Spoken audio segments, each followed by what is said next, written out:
Part 3. Next Steps and Advanced Moves. Chapter 9. Behavioral Auctionomics. Bringing your best mental game to the courthouse steps. It was 2009, and my partner and I were driving to our first auction ever. The same one where, in a decision that would haunt me for weeks, I would hand all our investment capital to a kid on a skateboard. The car that morning was filled with a sense of nervous excitement. We were over-caffeinated, stealing jittery glances at the manila envelope on the dash between us. Inside was all our savings, nicely packaged up in a series of cashier's checks. It's all there, I thought. One little envelope. As we drove, we talked through endless scenarios, trying to imagine how things would go. How we hoped things would go. I hope someone else bids first, my partner said. Why? I asked. So then we'll know it's a place worth bidding on. That's crazy, I said. I hope no one else bids. Then we won't have competition and we can get a better deal. There was a moment of silence. Then we looked at each other and broke out laughing. We had entirely different perspectives on the best case scenario, and yet we were both right. If many people bid on a foreclosure, it probably is a less risky proposition. After all, that's why everyone is bidding. At the same time, all those extra bidders tend to drive up the price, which makes the property riskier. We were both right and both wrong, both nervous and both not quite thinking clearly. Getting caught up in the emotions of the experience had given us a kind of tunnel vision so that we each could only see things one way. Now, with hundreds of auctions behind me, I know this is normal. Moreover, it's understandable. Auctions are full of uncertainty. Our freshman auction was unpredictable, and yours will be too. It's no different from anything else new and a little risky that you try. The uneasy feeling is a sign that you're stretching yourself. But while that stretching is the very thing that leads to growth, it can also lead to a host of new problems when you enter the courthouse arena and face the other foreclosure gladiators. In the heat of the moment, things can often go in ways you would never have expected. From uncertain to surreal. Look around a typical auction and you'll see people from all walks of life. There are the professionals, people who have bought hundreds of homes on the courthouse steps. This is their job, their business, their life. Then there are the non-professionals, people who are trying to buy their first investment home, or maybe even the home they hope to live in one day. All these people are mixed together. Some will be talking on cell phones, maybe to the person they're bidding for, a boss, a partner, a spouse. Others will be sitting quietly. Some will be bouncing nervously on their toes. And in their collective pockets are millions of dollars. Some of that money will be handed to a trustee in a suit. Some will be handed to a guy on a skateboard. Some won't be spent at all and will be carried right back home again. And some will be used to compete directly with you in an attempt to buy the same property you want. The whole scene is, in many ways, bizarre. Auctions, it turns out, aren't just uncertain. They're also more than a little surreal. That combination is a tricky one, and it can make people behave in ways they might not expect or that don't serve them well. Things like competition, uncertainty, novelty, and stress have a way of hijacking your rational brain and letting your emotions take control. I've seen people get so caught up in the emotion of an auction that they end up bidding more than double the amount they felt was safe. That's a surefire way to never turn a profit or to take a very long time to do so. At the other end of the spectrum, I've seen people attend auction after auction and never even bid. They spend hours, days, weeks analyzing properties and doing drive-bys. They line up the financing, arrange the checks, prepare their bid sheets. They're beyond ready. Yet when the auction arrives, they sit on the sidelines, too frozen with fear to bid.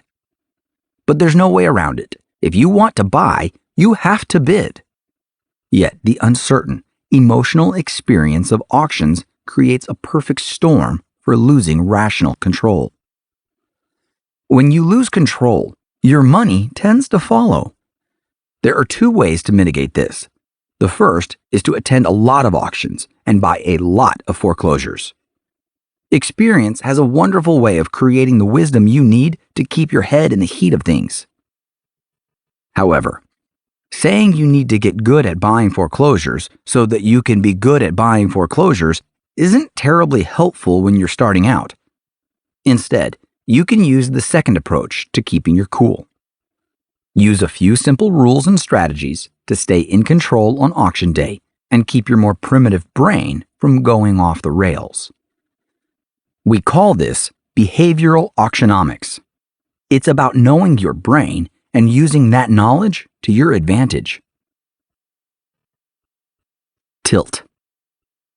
As you sit in the comfort of your home with your spreadsheets and your plans, it's easy to think that you won't succumb to any of the typical auction pitfalls. Of course you'll keep your cool. Of course you'll be rational. That, of course, is just another pitfall. The excitement of auction is a different experience from being at home. The competition, the stakes, the excitement, the emotion, they combine in ways that can make you do things you'd never do in most situations. Poker players have a term for this: tilt.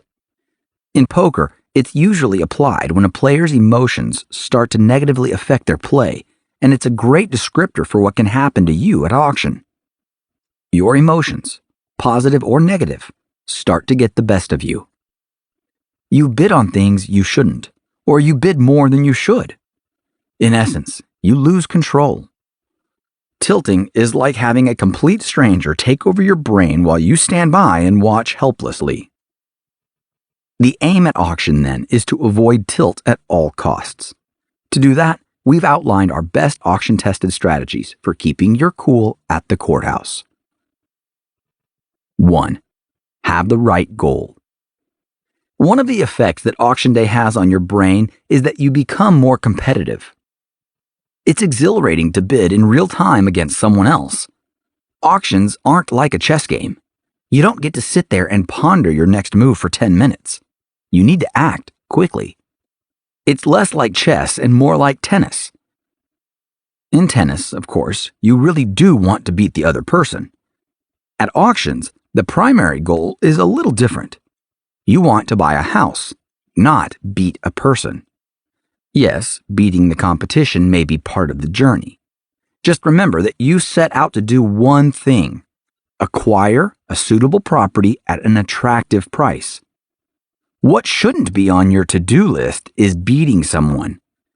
There's nothing wrong with a little friendly competition, and when you begin to know some of the other players who turn up regularly at auction, it can even be a fun part of the camaraderie. It's not helpful, however, when it changes your goal. Lesson: your objective is to buy a property at an attractive price, not to win at all costs. 2. Know your bid in advance. The first 4 steps of our process are designed to do 2 things very well: identify properties that are a fit for you to bid on, and determine a price for them. Note that the steps are also designed to be completed in advance. Keeping your head on straight at auction means making as many decisions as possible before the actual event. For all your good intentions, it can be difficult to stay rational in the heat of the moment. So the more decisions you can make from the comfort of your home with no competition and the luxury of time to think, the better. If you've done your job correctly, prior to auction day, you'll have a bid sheet prepared with notes and information on the properties that are a fit for you and your budget. Each one will have a maximum bid amount. Do not exceed that bid, especially when you're new to auctions. You will absolutely be tempted to. It's almost impossible not to get excited about some of the properties. In fact, it's normal, and we want to be excited. Why do it otherwise? But we don't want the excitement to lead us into financial loss. Your maximum bid price is like a big red stop sign. It's the limit. Lesson: prepare your bids in advance and do not exceed them. 3. Arrive early and prepared. We've learned through painful experience that exuberance tends to breed exuberance. Things escalate more when you start from an escalated state. If you show up late, hungry, and ill-prepared for auction, you're already frazzled. You're like a time bomb of bad decisions just waiting to go off. So be prepared. Complete the last of your bid sheet work the day before. Pick up your checks the day before. Arrive at auction early. Use the washroom. Bring a jacket, a hat, a drink. Preparation helps you keep your cool. By controlling as many things as you can, you'll stand a better chance of keeping a leash on the things you can't. Lesson: keep your brain and body calm by preparing and arriving early. 4. Listen carefully. Auctions can be chaotic, noisy, and full of distractions. Focus on the trustee and listen carefully. You need to hear the loan and property description clearly. There are a lot of Smiths in the world. There can easily be 2 of them being foreclosed on at the same time. Cedar Street sounds a lot like Cedar Avenue. Lesson: focus and listen carefully. Mistakes can happen. 5. Don't bid on unknown or discarded properties. There are likely to be many properties announced at your auction. Unless those houses are on your list and with a bid price that you've established in advance, they are not for you. You'd be surprised at the ways in which a property you haven't analyzed or have already discarded might captivate your more primitive brain. I've experienced each of the following scenarios at auction. A super low price. You might hear a starting bid that seems incredibly cheap. That's such a bargain, you tell yourself. The details really don't matter. I can't lose. Minutes later, you're at the tail end of a bidding war for something you never intended to buy in the first place. No one else bids. Imagine the trustee announces a property with a super low starting bid. It's not on your list, but no one else is bidding. Oh my gosh, you think, I could buy this place for a song. And so, even though you know next to nothing about the place, you call out a bid. What happens next? Someone else thinks, maybe that property is worth bidding on. Before you know it, you're in a bidding war and determined to beat out that evil stranger who's trying to buy your house that you've never seen and know nothing about. You recognize a property that you discarded. Imagine that you start your process with a list of 100 properties. Along the way, as you work through the steps, you begin to narrow that list. Some properties you discard easily and early. You forget them just as quickly. Others, however, will make your short list. They may even be favorites right up until the title review. Those are the ones you often will remember, especially when the trustee calls out the address. I remember 786 Pine Street, you think. Man, that was a great property. Suddenly, you're paying attention a little more closely. Say, that opening bid is really low. Maybe I should jump in. 10 minutes later, you're the not-so-proud owner of a property you'd already decided wasn't suitable. Oops. Expect addresses you recognize to be announced at auction. Don't expect to change your mind and start bidding on them in a sycophantic haze.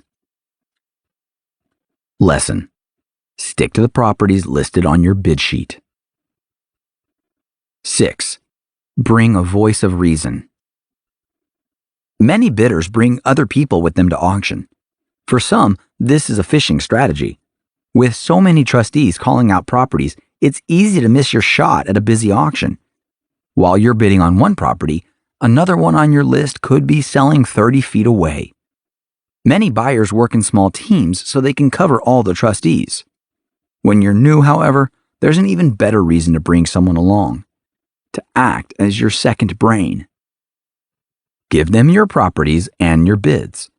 Arrange in advance for them to let you know if you're starting to tilt. Lesson: bring a friend or partner to auction. It's more fun, and it's good for your brain. 7. Accept going home empty-handed. Last month, we bought a home at auction for thousands of dollars over the maximum bid we'd established the day before. The reason? Our bidders didn't want to go home empty-handed. It's an easy mistake to make. Auction day requires a lot of preparation, and it's painful to think you might go home with nothing. Trust me, it's better to go home empty-handed. You can't make money by losing money. And even if you don't buy, you're still going home with an education. Lesson: accept in advance that you might not make a purchase. 8. Trust yourself and the process. There have been times when I've been swept up in the bidding because I assumed that the other bidders knew more than me. When you're just learning the ropes, it's an easy trap to fall into. Don't. In the heat of the moment, trust the work.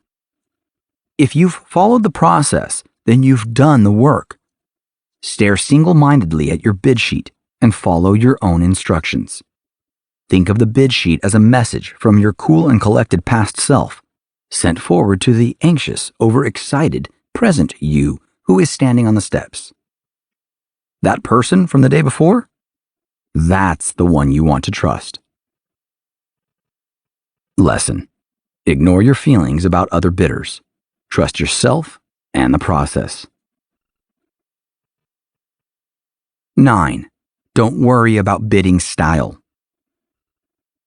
Auctions have more in common with poker than just tilt. Buyers will often try to be strategic with the style of their bidding. They'll bid a big amount, going all in to scare off competition, or bid a small amount to appear uninterested. Like poker, it's mostly just bluffing. In reality, the style of bidding doesn't tell you as much as you'd think. It's a tactic that plays to your primitive brain. You can't tell if the all-in man in the hat is desperate, bluffing, or just new to auctions. You can't tell if the nervous woman in the jacket is reluctant, broke, or just introverted. Your best approach is to focus on the numbers. Use your bid sheet. All that matters is whether the current bidding is above or below your max bid. If it helps, pick a price increment you can fall back on when you're unsure. You might, for example, make a rule that if you're not sure how much more to bid, just bid 50 more. As you gain experience, you'll begin to know some of the other players. You can experiment with your own bidding style and follow the style of others, but at first, just play the numbers. Keep your eye on your own wallet, not anyone else's. Lesson: ignore the posturing of other bidders and focus on the numbers. Money, money everywhere. It's odd to stand in a crowd and know that around you are tens or even hundreds of millions of dollars stuffed into envelopes and pockets. The only time most people get so close to that kind of money is in a bank, where it's in an enormous vault watched by cameras and armed guards. That's part of the excitement of auction. It's an experience like no other. I've found it helpful to enjoy that experience, to embrace it, to think, this is cool, as opposed to, oh my gosh, this is freaking me out. Regardless of your emotions, remember 2 things. The first is that it's normal to feel this way. It is exciting. If you weren't at least a tiny bit intimidated and unsure at your first auction, I'd think there was something wrong with you. So enjoy it. You're fine. Have some fun. If you feel you're really in danger of tilting, do nothing but watch. There will be other days and other auctions. The second thing is that the other people are just like you. They might have more experience, or they may have less. Regardless, they have a human brain like you and are facing the same uncertainties. That's one of my favorite things about auctions. For all the money, all the people, all the competition and uncertainty, we are all human. Underneath it all, we're the same. Sold to the person with the foreclosure book. Thanks to your diligence and persistence, one of your visits to auction will pay off. You'll hear the trustee say, "Sold," and you'll be the winning bidder. It's an exciting moment. It's so validating to work through the process and then win a bid at a price you're confident will allow you to make a profit. It's a real take control of your life moment. Enjoy it. You can proudly walk up to the trustee with your checks in hand and get ready to become a first-time auction buyer. Then, if you're like me, you might think, what on earth do I do now?